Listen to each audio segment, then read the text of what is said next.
I stood at the prosecutor's podium, my hands gripping the cold wood so hard my knuckles turned white. For 7 years, she thought I was just a clueless, low-level clerk. She looked down on me at every Sunday dinner, and I swallowed my pride to keep the peace. But today, she walked into my federal courtroom as the star witness for a multi-million-dollar fraud scheme. As she took the oath, she looked across the room, searching for the heartless prosecutor who had frozen her life savings. Our eyes locked, the color completely drained from her face. She dropped her reading glasses, her jaw trembling as she realized the woman holding her entire fate in her hands was me.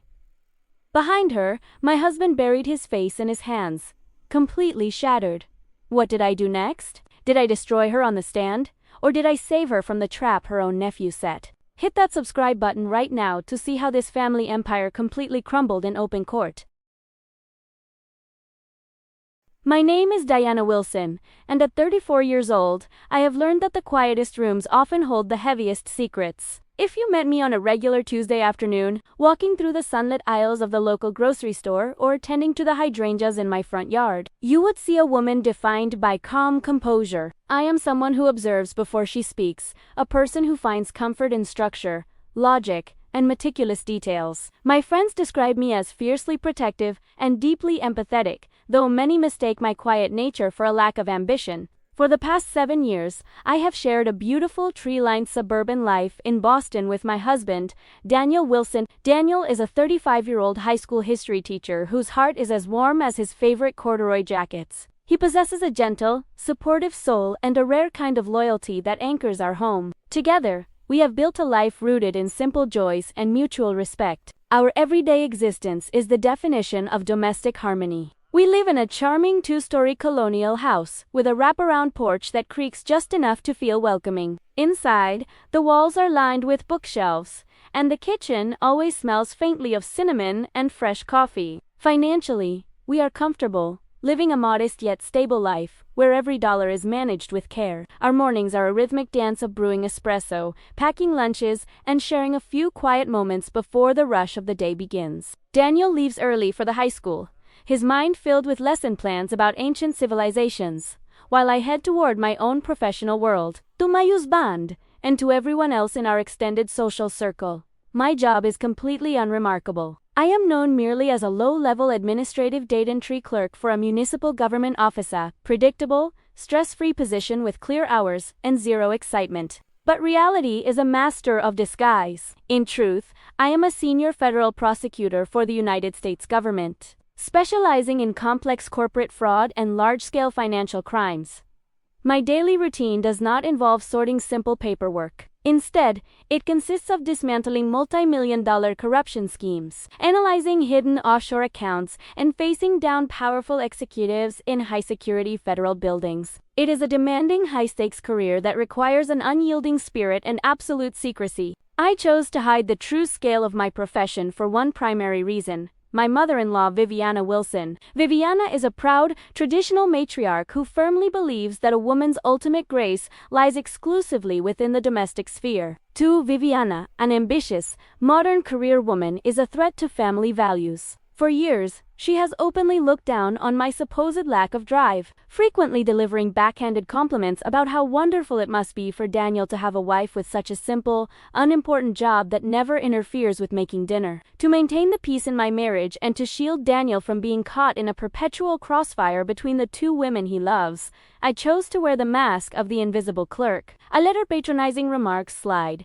choosing professional silence over domestic warfare. In the warmth of our peaceful home, with Daniel by my side, the deception felt like a small, harmless price to pay for tranquility. I truly believed that my two entirely different worlds would never collide, and that our gentle harmony would protect us forever. Life moved forward with a comforting, predictable rhythm, blanketed in a deep sense of security. The autumn leaves outside our kitchen window turned brilliant shades of amber and gold, mirroring the warmth that filled our home. On Saturday mornings, Daniel and I would sit together at the wooden dining table, surrounded by stacks of adoption brochures, real estate listings, and financial planners. Our greatest shared dream was to expand our family, to finally bring a child into this peaceful sanctuary we had built with so much love. We spent hours talking about names, discussing how we would transform the small spare room upstairs into a nursery, and calculating our savings down to the very last cent. Daniel's eyes would light up with a soft paternal glow every time he spoke of the future, and in those moments, any exhaustion from my intense, secret double life simply melted away. These tranquil moments were often shared with Viviana, who made it a habit to visit us every Sunday afternoon. She would glide into our living room with the effortless poise of a woman who ruled her social circles, always bringing baked goods and a list of subtle, well-meaning critiques. During one of these visits, as she poured tea into our porcelain cups, she looked at me with a patronizing yet pleasant smile. She praised Daniel for his dedication to his students, then turned her gaze toward me, noting how fortunate I was to have a job that allowed me to be home by 4 o'clock every single afternoon. She remarked on how a simple, stress-free routine was exactly what a woman needed to support her husband properly. I simply smiled, nodded, and passed her the sugar bowl. Daniel caught my eye from across the room, offering a silent, deeply grateful look of appreciation for my patience. We were a team, and as long as we were united, Viviana's traditional judgments could not shake our foundation. The future looked incredibly bright, filled with the promise of new beginnings and steady, quiet happiness. Yet, looking back, the first imperceptible ripple in our calm waters occurred on a crisp late October evening. Viviana had stayed for dinner, her mood unusually buoyant, almost triumphant. She spoke at length about her brilliant nephew, Julian Wilson, the charismatic chief executive officer of Vance. To Viviana, Julian was the golden child of the extended family, the ultimate symbol of prestige and success. As she reached into her designer handbag to retrieve her glasses, she casually mentioned that she had spent the afternoon at Julian's corporate headquarters. She laughed softly, waving her hand in midair, as if dismissing a minor detail, and explained that Julian had asked her to sign a few routine family legacy papers regarding some old ancestral property. She admitted she hadn't read the thick stacks of legal documents entirely, noting that her memory had been a bit foggy lately, but she trusted Julian implicitly. It was a fleeting, insignificant comment in the middle of a pleasant dinner, a tiny signal completely buried beneath the laughter and the warmth of our peaceful dining room. I didn't think twice about it that night, entirely unaware that the first thread of our carefully constructed reality had just been quietly pulled.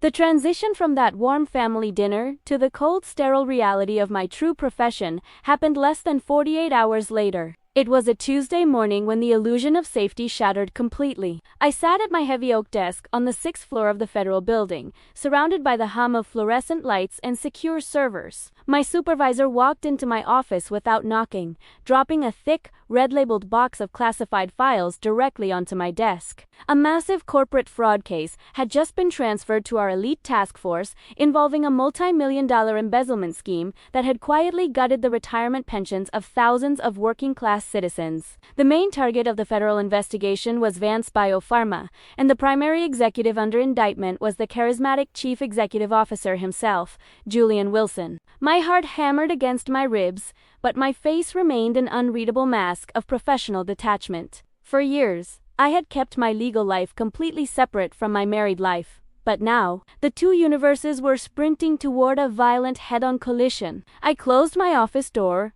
drew the blinds, and immediately began digging into the digital evidence matrices and financial transaction logs. As a senior federal prosecutor, I had seen every trick in the book, but as I spent the next 6 hours tracing the tangled web of illicit funds, a sickening pattern began to emerge. Julian was brilliant, but he was also incredibly ruthless.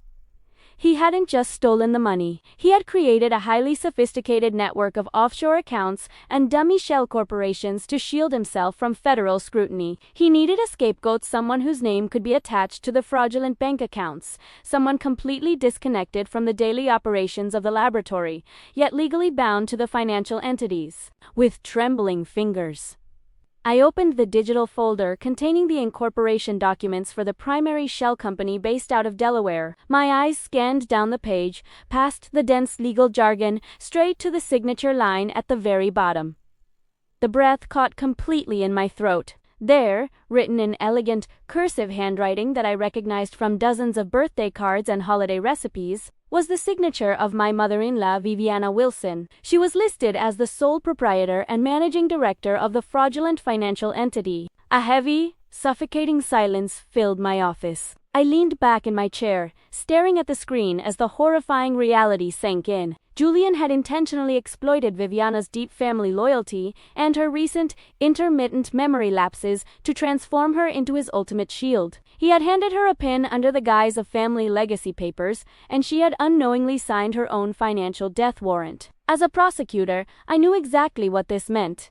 If the federal grand jury handed down this indictment as it stood, Viviana would not just be a witness, she would be facing major felony charges as a primary co-conspirator. I closed the file slowly, my hands resting flat against the cool desk. I didn't scream, I didn't panic, and I didn't call Daniel. Instead, I simply stood up, put on my coat, and walked out of the building into the freezing autumn air, the weight of an impossible choice resting squarely on my shoulders. The conflict raged silently inside me all the way to our scheduled family dinner that Friday evening. Sitting across from Viviana at our dining room table, watching her delicately slice her roast chicken, made the knot in my stomach tighten. She looked so fragile, yet her posture remained rigid with her usual aristocratic pride. Julian had not only jeopardized her freedom, he was actively using her vulnerability as a weapon. I knew I couldn't reveal my true identity as the federal prosecutor building the case, but my conscience refused to let me stay completely silent. During a lull in the conversation, as Daniel went to the kitchen to fetch more water, I took a deep breath and leaned forward. I kept my voice casual, gentle, and entirely devoid of accusation. I asked Viviana if she had spoken to Julian recently about those legacy papers she had signed, subtly suggesting that corporate documents in this day and age could sometimes be incredibly misleading, even for family. The reaction was instantaneous, and it was devastating. Viviana paused, her fork hovering in mid-air, as a flash of defensive anger crossed her face. She looked at me, her eyes narrowing with cold disdain, and asked how a simple data entry clerk could possibly understand the complex, high-level financial decisions of a corporate empire like Julian's. She openly accused me of being resentful of Julian's immense wealth and status, stating that my lack of personal ambition made me bitter toward those who actually achieved greatness. Daniel walked back into the dining room just as Viviana's voice rose, catching the tail end of her sharp words. Instead of defending me, Daniel looked exhausted, his eyes pleading with me to just let it go. He gently told his mother to calm down, but then turned to me and softly asked why I was suddenly interrogation-focused and nitpicking his family's affairs. The betrayal stung sharply, cutting straight through my emotional armor. Daniel didn't know the truth, but his instinctive urge to protect his mother's fragile peace over my quiet warnings left me feeling entirely isolated in my own home. I sat there in silence, taking the verbal hit without offering a single word of defense. That dinner marked the exact moment our beautiful, harmonious life fractured beyond repair. The domestic warmth that had anchored our marriage for 7 long years vanished, replaced by an icy, suffocating tension. Daniel and I slept in the same bed that night, but a vast, unspoken ocean lay between us. I stared at the ceiling for hours, realizing that my life would never, ever be the same. The harmless mask of the invisible municipal clerk had become a cage. I could no longer just step back and watch. Julian's corruption was actively creeping into my sanctuary, poisoning my marriage, and setting up an innocent, albeit deeply flawed, elderly woman to take the fall for a multi-million-dollar federal crime. As the digital clock on the nightstand ticked toward 3 in the morning, the emotional pain transformed into a cold, hard resolve. I could not save our peace anymore, but I was absolutely going to save this family from the monster lurking in their midst. On Monday morning, I walked back into the federal building, no longer hesitant. I sat down with my investigative team, laid out the forensic accounting flowcharts, and officially signed the federal indictment papers against Vance Biopharma. My first concrete action was to issue a series of strict, legally binding freezes on all corporate and subsidiary accounts connected to Julian's shell companies. I had to move swiftly and covertly, navigating a complex legal minefield to ensure that Julian could not liquidate his assets and flee the country, while simultaneously building a protective perimeter around Viviana's personal finances. The backlash from my actions was immediate and severe, rippling through the family before the week was out. Julian, realizing the federal government was closing in on his empire, panicked. Instead of backing down, he launched a desperate, manipulative counter. He visited Viviana at her home, using his practiced charm and fabricated financial sob stories to convince her that his company was facing a temporary, aggressive corporate raid by nameless government bureaucrats. He told her that to protect the Wilson family legacy, she needed to immediately transfer the deed of her historic suburban house, her most valuable remaining asset, to his name for safekeeping. It was a predatory tactic designed to strip Viviana of everything she owned to fund his legal defense. Fortunately, my federal financial monitoring triggers alerted me to the pending property transfer the moment it hit the county registry system. Acting instantly under my authority as the lead prosecutor, I filed an emergency federal asset preservation injunction, effectively blocking the transfer and locking the deed in place. This move, however, pushed the emotional tension to a boiling point. Julian immediately weaponized this legal roadblock, convincing Viviana that an anonymous, vindictive entity within the government was actively trying to destroy them. Viviana was entirely consumed by rage. She called Daniel, weeping hysterically, claiming that her financial freedom was being stripped away by a heartless system. The pressure inside our home became unbearable. Daniel looked at me with eyes hollowed out by stress and confusion, unable to understand why the world around us was suddenly collapsing into a legal nightmare. Every evening, the air in our living room felt heavy, charged with an unspoken dread. I had to stand firm, enduring Viviana's long, tearful phone calls and Daniel's growing desperation, all while keeping the crushing secret that I was the one pulling the legal levers. The emotional stakes had never been higher. I was fighting a war on two fronts, protecting the public from a massive corporate fraud and protecting my own family from a manipulative predator, even if it meant letting them believe, for now, that the enemy was completely unknown. Unable to bear the slow destruction of my family any longer, I decided to take a massive risk. I arranged a confidential, out-of-court meeting at Viviana's house on a rainy Thursday evening, intending to show her a heavily redacted copy of the financial fraud evidence without revealing my specific role as the prosecutor. I thought that if she could just see the cold, hard numbers on paper, she would realize Julian's betrayal on her own, allowing me to resolve the crisis quietly. My plan failed spectacularly. The moment I laid the bank transaction documents on the coffee table, the front door opened and Julian walked in. He had arrived unannounced to check on his aunt, and his sharp eyes instantly took in the legal documents in front of Viviana. Before I could say a word, Julian completely turned the tables on me. "Wita smooth practiced venom."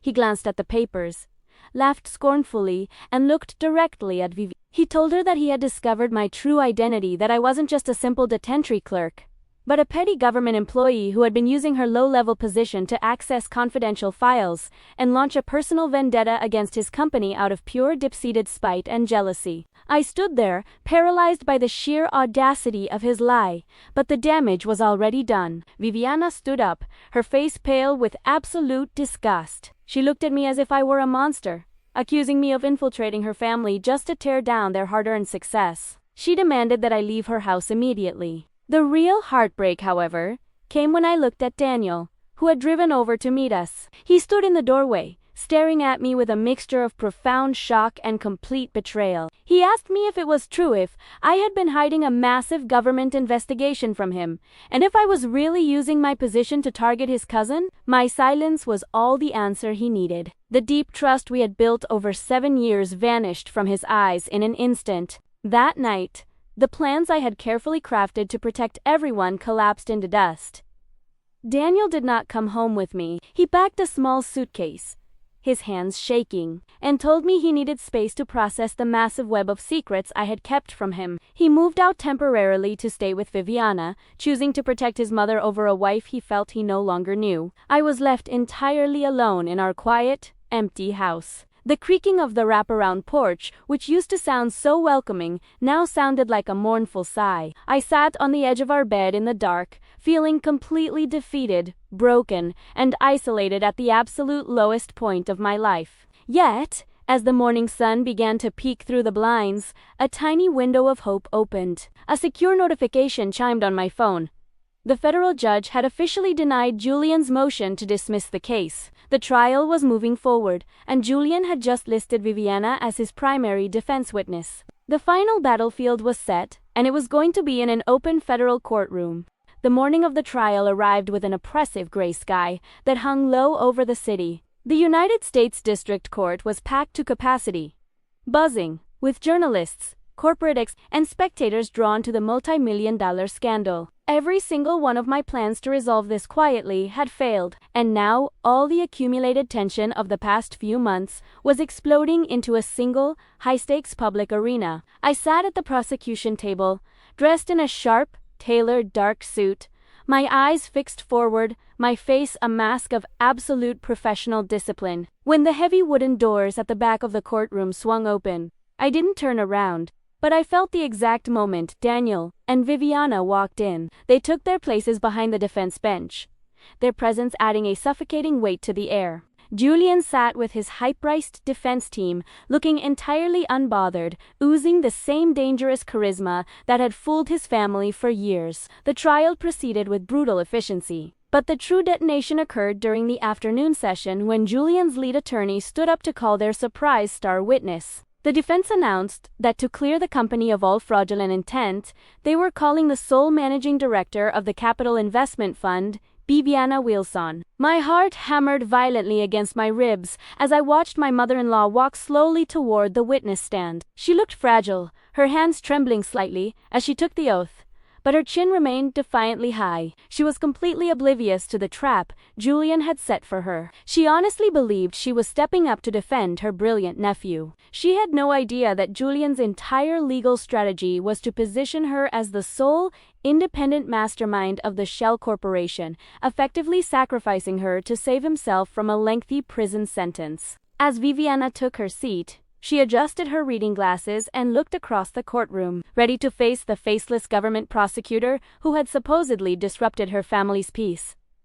That was the exact moment our eyes met. The color drained instantly from Viviana's face. Her breath caught, her lips parting in absolute, paralyzed shock as she realized for the very first time that the lead federal prosecutor holding her entire fate in her hands was not a stranger, and certainly not a low-level municipal data entry clerk. She was staring directly at me, her quiet daughter-in-law. A heavy, stunned silence seemed to ripple through the front rows where Daniel sat. I could feel my husband's gaze burning into my profile, his world tilting on its axis, as the full magnitude of my secret life was laid bare in front of him. Viviana began to panic on the stand, her eyes darting frantically between me and Julian, her fragile composure crumbling under the realization of the massive deception. The judge looked toward the prosecution table, signaling that it was time. I was caught in a devastating, impossible vice. I had a strict constitutional duty to cross-examine the witness and dismantle the defense's case,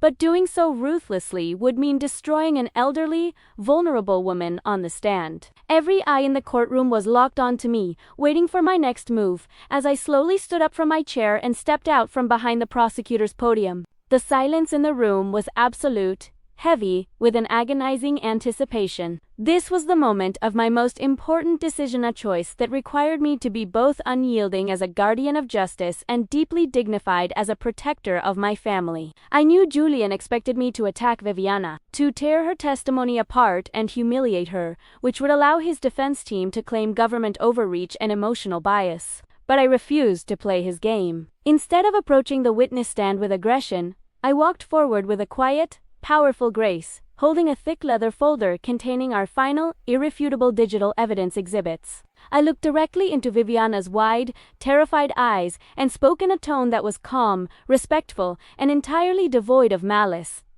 I didn't treat her like a criminal. I treated her like a victim who deserved the truth. I began my cross-examination by gently guiding her through her own memories, asking her about the specific afternoon she visited Julian's corporate headquarters. When Julian's defense attorney tried to object, shouting about relevance, I calmly turned to the judge and stated that the prosecution was establishing the true timeline of consent. The judge overruled the objection. With steady hands, I activated the courtroom's digital display screens, presenting a comprehensive forensic analysis of the Shell company's bank accounts alongside Viviana's medical logs and personal calendar. Step by step, I showed the courtroom and Viviana the undeniable truth. I presented digital timestamps, proving that on the exact days, the largest fraudulent wire transfers were approved from her account. Viviana was actually admitted to a local clinic dealing with severe, documented episodes of memory loss. I then brought up the core forensic graphic, an expert overlay analysis of her signature. With absolute clarity, I demonstrated how Julian had digitally copied, resized, and pasted her elegant handwriting onto dozens of fraudulent corporate documents months after she had signed those initial misleading legacy papers.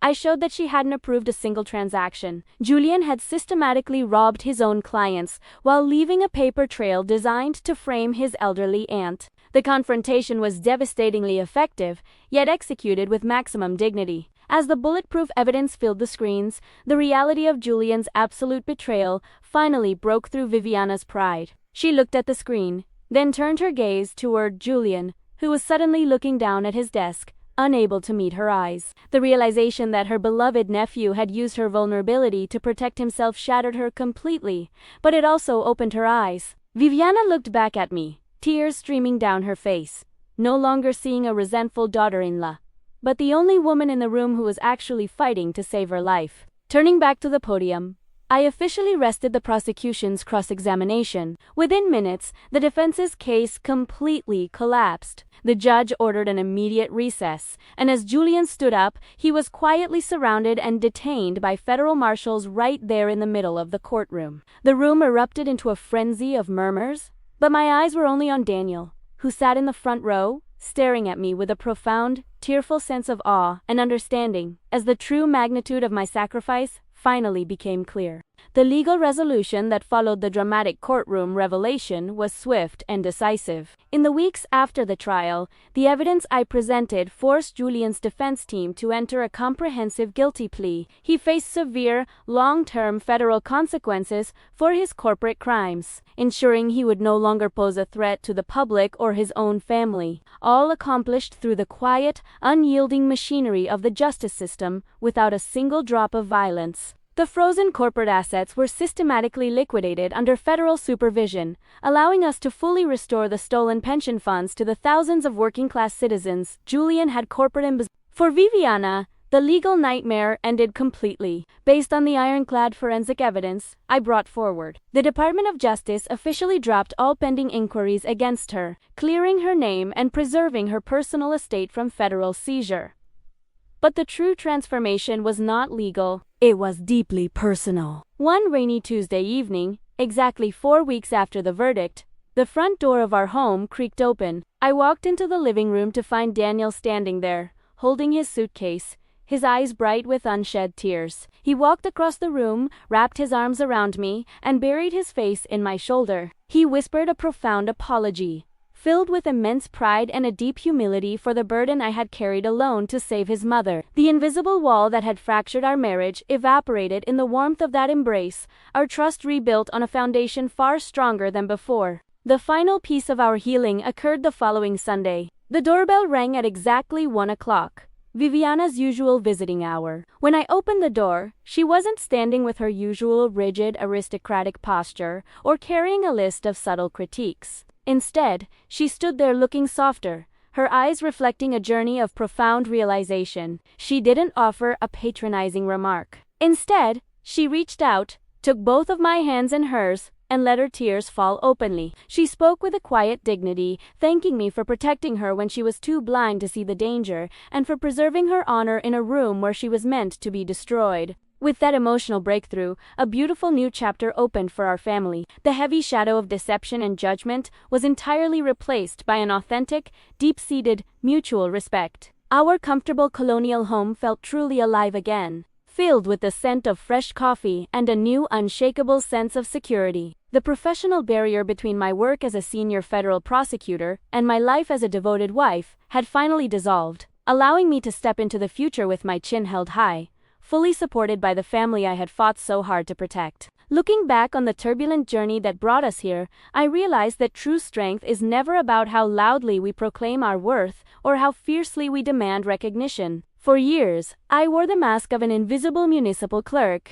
enduring the patronizing remarks and the quiet dismissals. Not because I lacked ambition, but because I possessed the maturity to understand that family peace is a treasure worth sacrificing for. When that peace was threatened by a sophisticated corporate predator, I didn't hesitate to draw the line. I stood firm in the face of isolation, trusted the slow and steady machinery of justice, and let the undeniable truth speak for itself. Today, our charming two-story colonial home is filled with a kind of joy we only used to dream about. The small spare room upstairs is no longer empty. Its walls are now painted a soft, welcoming pastel blue, lined with plush toys and children's storybooks. After a long and emotional journey, Daniel and I have finally welcomed our newly adopted daughter, Lily, into our lives. Watching Daniel hold her close, reading her history stories in his gentle teacher's voice, fills my heart with a profound sense of completeness. The greatest change, however, sits right at our kitchen table. Viviana visits us every single week,